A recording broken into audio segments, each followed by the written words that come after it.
This is the Great Congo River, aptly named not only because of the reverence people of this country have for it, it's also the river with the second largest flow in the world, preceded only by the Amazon.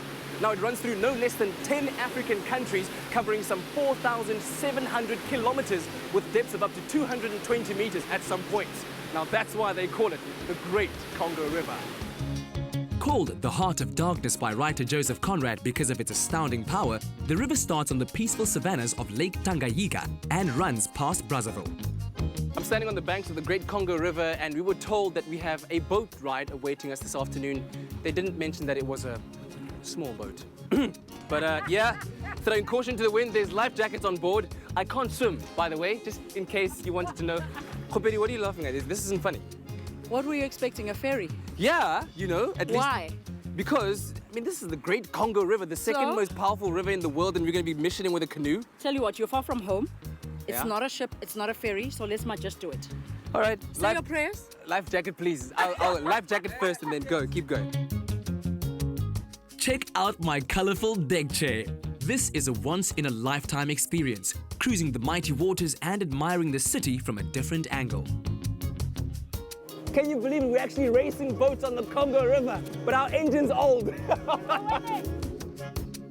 Outside the city, the infrastructure is more suited to off-road vehicles for now, and it is advised that you travel with a guide. And as you can see, the roads here aren't exactly the best, but for all people out there that love 4x4ing, this is a dream come true. What's been most impressive, I must say, is seeing all the locals trying just literally any means to get their produce or whatever it is they need to take to either Brazzaville or to the surrounding villages, stacking cars, stacking heads. I mean, wow, what an experience. Africa, baby.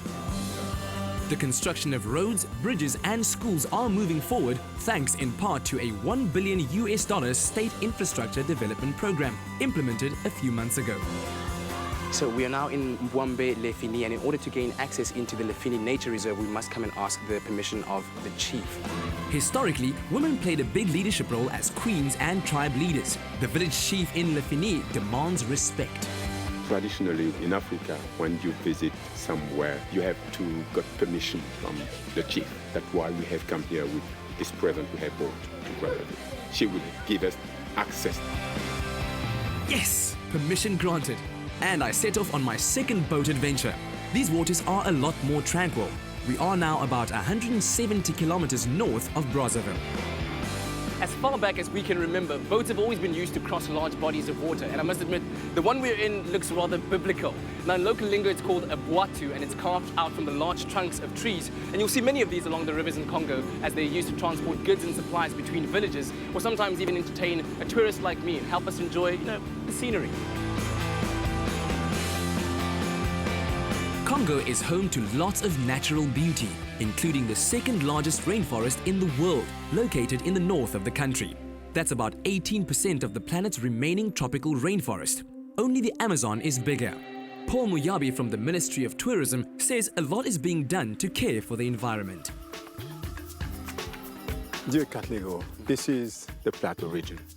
Over here you see the Pole region, separated by the Lefini River. And now we are in the Plateau region, that beautiful region you are seeing there. So there are many more parts of the country that are so beautifully preserved and just unspoiled naturally. We have the National Park of Nobalindoki in the Sanga region. We have Odzala in the Cuvette West. We have Kunkwati in the south in Pointe Noire. And we have two reserves, the reserve of Lefini and the reserve of Lesiolona. Well, you must be incredibly proud that your country is blessed with such beauty. Yes, it is. Really, it is. You see, the grass is so green, the air is so unpolluted. So it is very interesting. It is very amazing to live here. Indeed it is. God bless Africa. Yeah, thank you.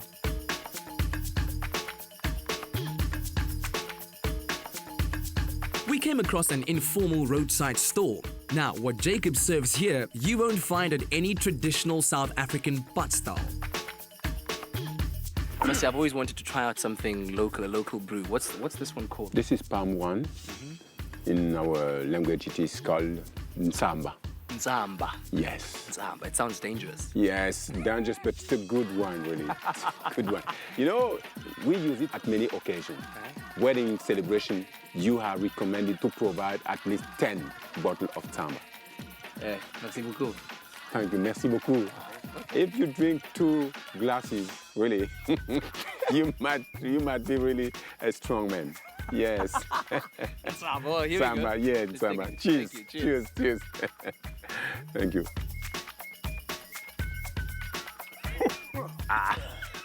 Be care. Yeah, I know it's got the kick. Yes, Samba kick. samba. Because all African societies depend on rain, water is held in high regard. And here, its thundering applause echoes through the landscape.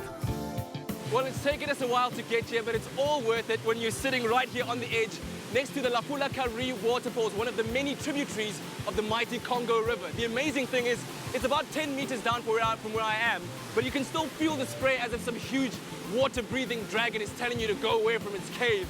Absolutely amazing. You know that falling in there would mean certain death, but to be here is a life-altering experience.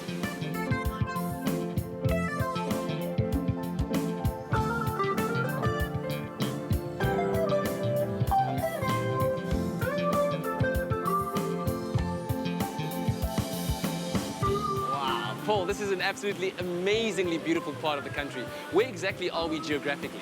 This place is in the Pole region, one of the 11 regions of our country. And the Pole region is hosting even the capital city, Brazzaville.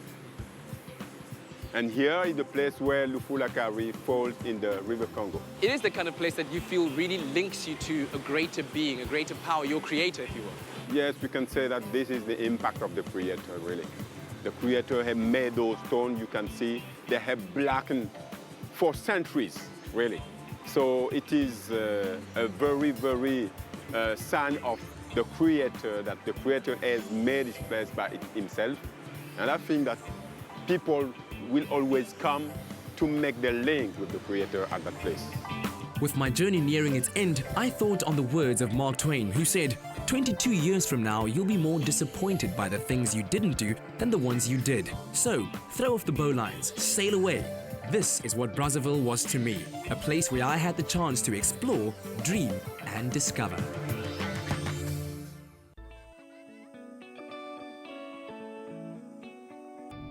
South African Airways brings the world to Africa and takes Africa to the world.